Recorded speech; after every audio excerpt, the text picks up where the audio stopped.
Assalamualaikum warahmatullahi wabarakatuh. Selamat malam. Di sini kita akan mempelajari tentang konsep manajemen konflik organisasi. Nah, apa sih konflik organisasi itu? Ayo, apa?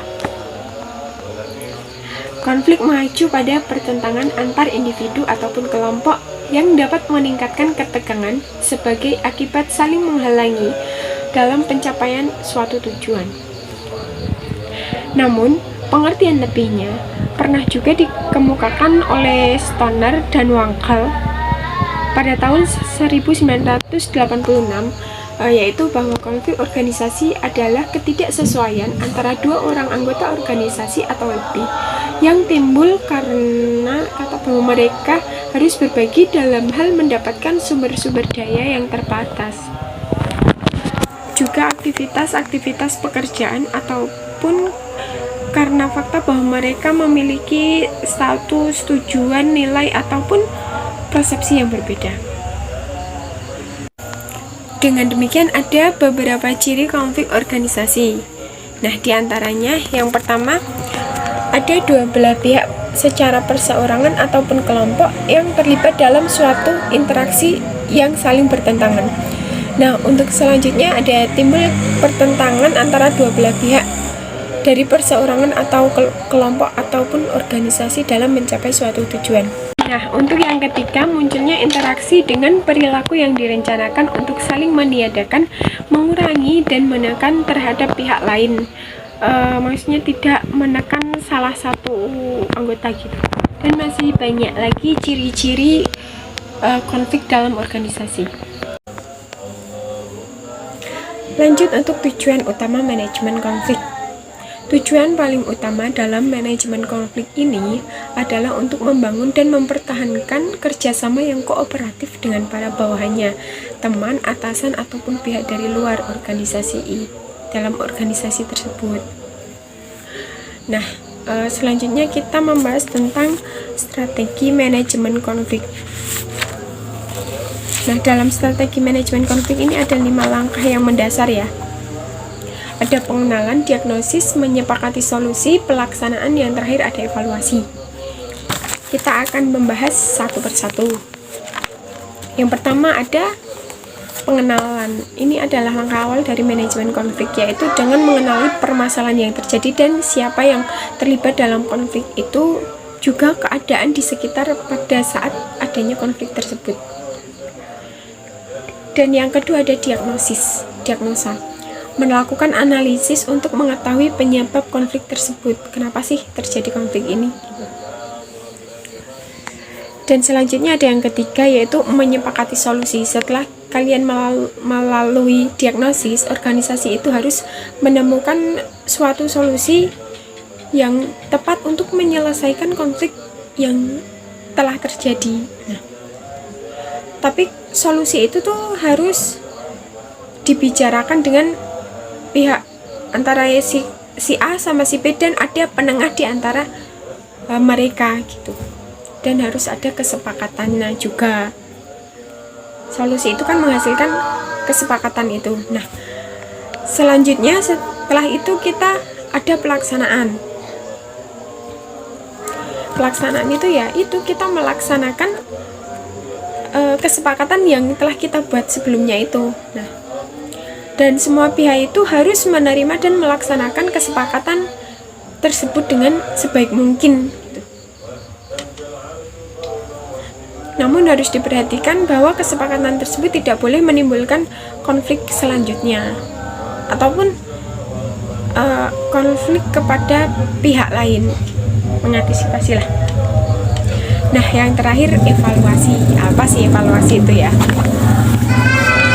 Evaluasi adalah hal yang paling penting dilakukan dalam suatu kegiatan, yaitu ngetes, mengecek ini tuh berjalan dengan baik enggak gitu. Itu namanya evaluasi. Penilaian. Mari kita lanjut ke pembahasan selanjutnya, yaitu manfaat manajemen konflik dalam organisasi. Nah, apa saja sih manfaat manajemen konflik, memanage masalah dalam organisasi itu? apa saja ya? Nah, mendorong semangat kerja dalam menghadapi persaingan. Juga bisa sebagai alat untuk mendiagnosa kemungkinan terjadinya masalah ataupun masalah selanjutnya sebelum terjadinya masalah. Makanya kita harus memanage dulu, mengatur dulu. Kalau besok ada kayak gini, kita harus kayak gini. Kalau ada konflik kayak gini, kita udah punya gambaran. Oh, berarti biar nggak terjadi konflik kayak gitu, kita harus kayak gimana gitu. Lanjut ke tema selanjutnya, yaitu strategi mengatasi konflik. Apa sih yang harus kita lakukan untuk mengatasi konflik tersebut? Yang pertama ada menghindari kita itu jangan menyudutkan dengan satu belah pihak ataupun menyalahkan sepihak gitu, kayak oh kesalahannya di si itu semua, kesalahannya si ini, jadi kamu ngomongin dia terus keburukan dia, terus itu namanya menyudutkan ataupun bahasa biasanya itu memojokkan gitu. Nah, yang kedua kita harus menjadi mediator yang bijaksana. Apalagi kalau kamu nanti menjadi seorang pemimpin. Nah, pastinya pemimpin itu akan menjadi seorang mediator yang dapat menengahi di antara konflik, atau misalnya di antara si pihak ini sama si ini kan konfliknya antara mereka berdua, jadinya kita harus bisa menengahi di antara keduanya itu. Tugas seorang mediator adalah mendengarkan permasalahan yang terjadi dari dua belah pihak itu,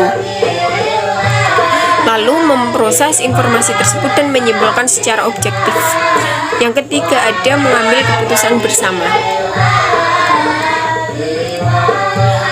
Nah, setelah kita mengetahui akar permasalahan yang telah terjadi, maka saatnya kita untuk duduk bersama-sama berdiskusi. Untuk apa? Nah, untuk mencegah terjadinya miskomunikasi antara satu sama lain. Karena kalau terjadi miskomunikasi, yaitu kadang adalah awal dari konflik. Nah, dan saat kita diskusi itu harus ada dari semua belah pihak, ada semua anggota. Jadi kalau kita menyimpulkan kesepakatan, membuat kesepakatan itu tahu semua gitu. Nah, yang terakhir ada evaluasi. Melakukan evaluasi, kayaknya evaluasi tadi udah dijelaskan di depan ya, yaitu membicarakan hasil jalannya kegiatan baik atau enggak gitu. Nah, lanjut ke pembahasan yang terakhir, yaitu 5 gaya manajemen konflik. Gaya seseorang dalam menghadapi konflik mengacu pada keinginan untuk diri kita ataupun pihak lain. Yang pertama ada tindakan menghindari atau avoiding. Bersikap tidak kooperatif dan tidak observatif, menarik diri dari sesuatu yang berkembang dan atau bersikap netral dalam segala macam.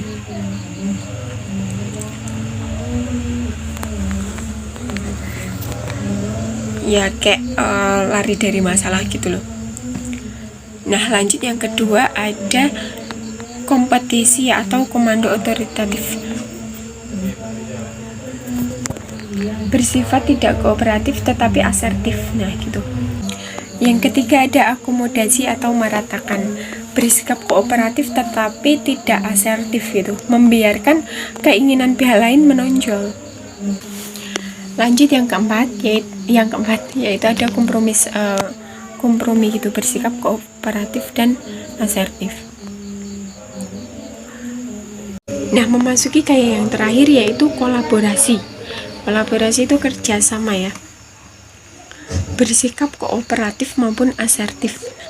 Berupaya untuk mencapai kepuasan benar-benar setiap pihak yang berkepentingan dengan jalan bekerja melalui perbedaan-perbedaan yang ada. Dan memecahkan masalah demikian rupa sehingga setiap orang mencapai keuntungannya. Keuntungan itu menjadi hasilnya dari konflik itu. Nah, mungkin cukup sekian yang dapat saya sampaikan, kurang lebihnya mohon maaf. Wabillahi taufiq wal hidayah. Wassalamualaikum warahmatullahi wabarakatuh.